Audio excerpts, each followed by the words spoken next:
As a You policy, yeah, I'm not opposed to it as a policy right. or as an ideology. I would look. I think that would be ideal. Yes. Why wouldn't you want to be able to do that, right? But But to even your like point, yeah, but but we got to be able to. We got to make it work.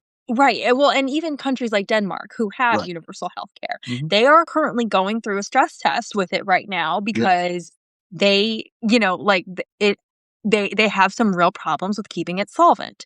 They have been able to deal with it Right. and whatever. They've also had to be very draconian about immigration.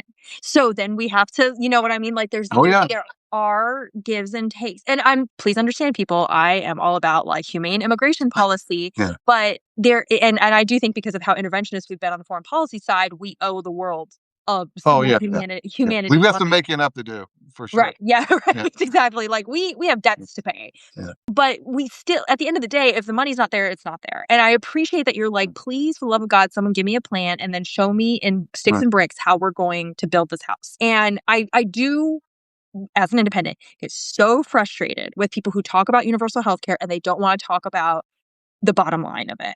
And I do appreciate that you're coming at it from those things. But I will say that Yeah. I think that the healthcare and education piece can solve each other if they're done correctly as a No, policy. and look, I don't disagree with that idea. Yeah. I agree that they're linked together, Right. and if you could solve them collectively, you probably have a better chance of making that universal health care happen, right? And Right. just to put out there, my daughter, my oldest daughter, I have two daughters, graduated last August, and she's a physician's assistant. So she's Mhm. currently, working in a neonatology floor at a hospital.